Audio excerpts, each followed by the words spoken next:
Sophie asks her husband to bring in the couch. Together with a mover, James takes it upstairs. The young couple is kissing, but then they are interrupted by a phone call. James answers and sees that Sophie is not happy about it. By James's looks, it is clear that he is being told some bad news. After a while, they arrive at a huge mansion. Sophie says she doesn't feel comfortable there. James tells her it's their new home and she'll get used to it. James inherited from his father not only the house, but also his company. He is up early and has to go to work. Sophie goes down to the kitchen and sees the maid making her breakfast. She says she's not hungry and goes back upstairs. The maid named Rosa comes to Sophie's room and says that she has enjoyed this kind of life and there is no need to fight it. Unlike James, Sophie didn't grow up like this and she doesn't need it. She tells the maid to just take a break and leave her alone. Meanwhile, James, sitting in his father's chair, discusses future plans for the company with his assistant. At home, Rosa comes to Sophie again and offers her help to sort things out in the living room. Sophie feels uneasy with such treatment and she asks who Rosa wanted to become as a child. Was it a housekeeper? With tears in her eyes, Rosa answers that she is very thankful to have such a job.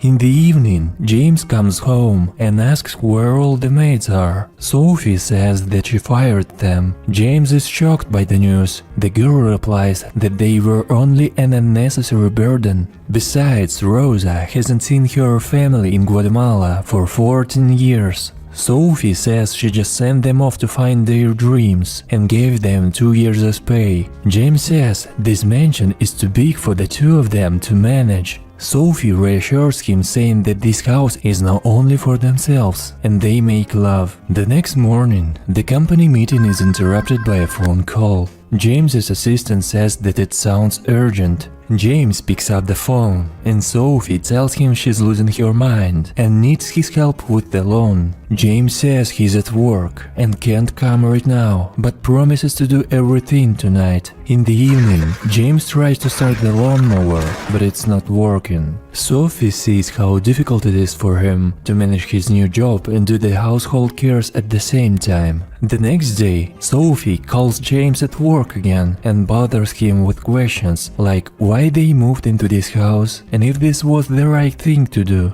Later, James talks to one of the company's manager and complains that Sophie wants him to give it up and return to their old life. His colleague tells about a new project that was presented to James' father. They all signed a confidentiality agreement and only the management knows about it. James and Sophie come to a huge building. Sophie doesn't feel right about the idea, but James assures her that this is the future and they need to try it. They enter the showroom and see robots that look exactly like humans. Julian tells them that his father devoted his entire life to this project and no one else in the world has close to such a level of realism. He suggests choosing a female robot to work as a housekeeper. But Sophie is embarrassed about it. She says all of them look perfect and she kind of wants to be the prettiest girl in the house. James says it's just a thing, not a human being. Then Sophie suggests getting a male android.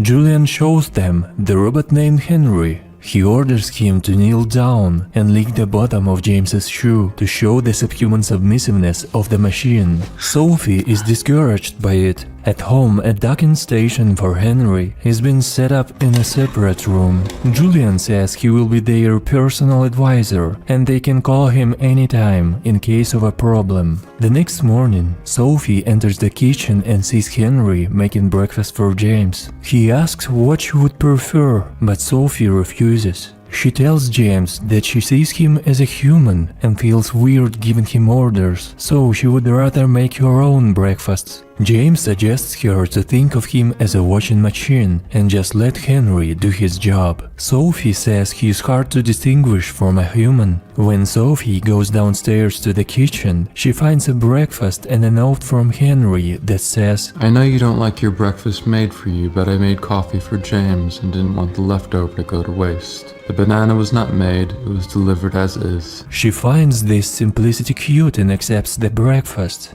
Later, when Sophie comes out of the shower naked, she gets scared by Henry looking at her. She tells him to leave the room and calls James to say that she thinks Henry was staring at her body. But James says she just misunderstands it. She is asking him to come home, but he needs to stay at work and advises to send Henry to his docking station. When James comes home in the evening, he wants to ask Henry to play tennis with him. Sophie says that they can't interrupt him charging. James insists, and before they start playing, Henry asks him to choose the difficulty of the game. The android notices that his master is stressed and asks how he can help him. James answers that he already helps him by playing. When he misses, James shouts the word God. Henry asks why he is saying this. There is a dialogue between them about God, during which Henry says that his maker is his God. The next morning, Sophie asks how the game went. James answers that everything was great, and sometimes it is nice when you can talk to someone who tries to understand you, and no one will know about this dialogue. Later, Sophie teaches Henry to repair the upholstery on a couch. Henry asks if this couch is important to her. Sophie says yes, because it represents a dream she had. They talk about dreams and what it's like to dream. Sophie asks if robots can have a dream. Henry answers that they do not have such a program. A little later, Sophie asks Henry if he wants to take a break after hard work. Henry asks if she wants him to rest. Sophie says she does and gives him a book. She says he has to read one chapter a day so that they have something to talk about. The next morning, Sophie and Henry are discussing the book. He says that the first-person narrative makes the reader feel intimacy with the character. Sophie asks if he feels that. Henry says that he will if she wants him to.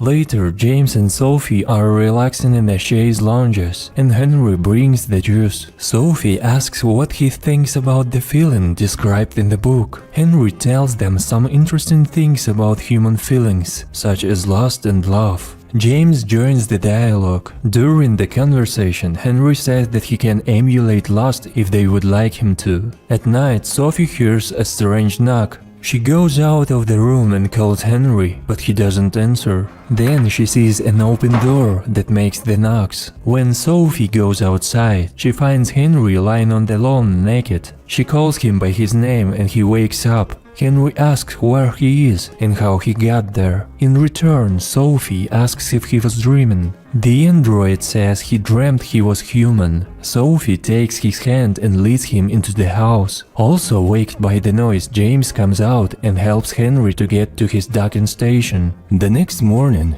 Julian says it was just a glitch. Also, he states that the android is trying to please his keepers and emulate the emotions they want him to have. To prevent this, they just need to treat him like a machine. In the evening, James sets up a romantic atmosphere with candles, but Sophie says she is not in the mood for it. The next evening, Henry tells Sophie that he again feels happiness, love and many other emotions. Sophie asks why he has developed these feelings. Henry says that he is programmed to please his owners. Sophie lies on the massage table and Henry gives her a massage. Then he starts to kiss her back. Sophie rolls over and they kiss. Then she hears James's voice saying her name. Sophie opens her eyes and realizes that this was a dream. James asks what she was dreaming about. She says she can't remember. James says that he regrets moving to this house as they began to drift apart. Sophie says it helped her to get out of the bubble. It is very important, like facing yourself, not being afraid to be vulnerable. And being vulnerable is the birthplace of love. James is surprised and asks where she heard that. Sophie says Henry taught her. James gets jealous of his wife with Henry. When James went to work, Sophie half opens the door to her room, lies down on the bed in nice underwear, and starts to moan, hoping that Henry will come in. After a while, she hears a noise outside the door, comes out and sees Henry walking down the stairs. Sophie asks him if he's been watching her. He asks if she would like him to do that. Sophie orders him to make her breakfast. Later, she and Henry sit by the pool and Sophie asks why he smiles. Henry says it is because he is seeing her happy. At Julian's office, James says, I think he's fallen for my wife. Julian states it's simply not possible. Henry is just a robot and can only imitate a human. James says that he is destroying his marriage. He wants Henry replaced or fixed. Julian says Henry is merely reflecting the desires of his keepers. Sophie wants to see him like this. He says James should talk to his wife first. James asks Henry, Henry, do you have a thing for Sophie? The android says Sophie wants attention. This is his work, but he has to please both keepers equally.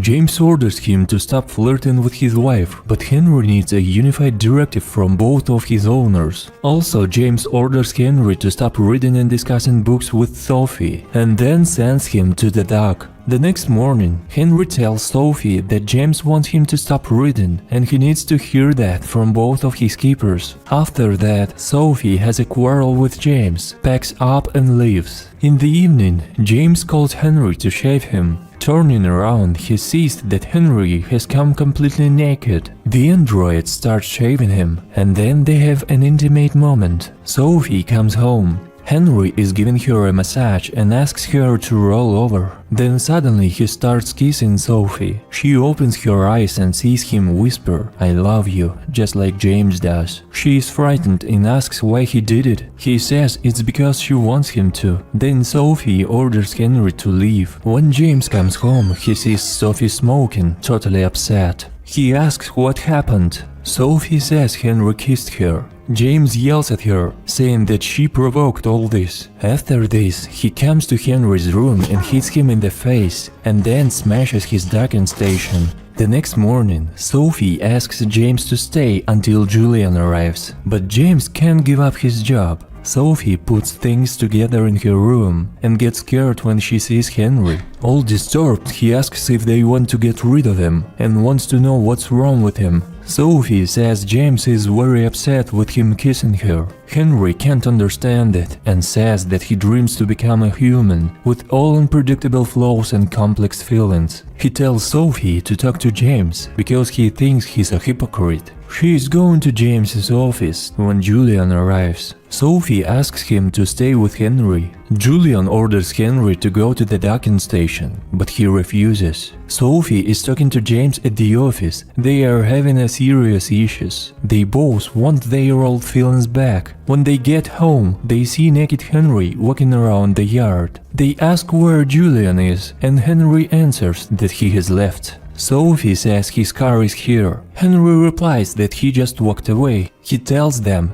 Julian wasn't his maker and he is a liar. Then Henry asks to leave him there with his thoughts. Meanwhile, Julian's office is being searched by the police. The officers tell the androids they are not who they think they are. They are humans. James and Sophie get there and find out that all robots are just mind-slaved people. He's a person.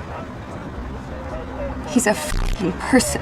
Together with the cops, they come to their house and search the surrounding area. Julian kills 2 officers. He tells Sophie and James that he found Henry when he was 3. He was starving and every inch of his body was covered in bruises. He gave him a new life and meaning, made him into the perfect human he is, and then gave him to them. But they rejected him and ruined everything. He says programming people is the way to a new bright future. He loads his double-barreled gun, but Henry attacks him and hammers him to death with the buttstock. Then Henry says he's done with this world. He kneels down and commits the unthinkable. Seeing his own blood, he says that his feelings, his love for everything that surrounds him were real. Henry says he is sorry for ruining their lives. Then he dies. Sophie cries and hugs James. 3 years have passed. Sophie and James are resting on the lawn. Their little boy is here. They call him Henry. Hey, Henry? The voiceover says that their son often asks how he got this name, and someday they will have to tell him that story.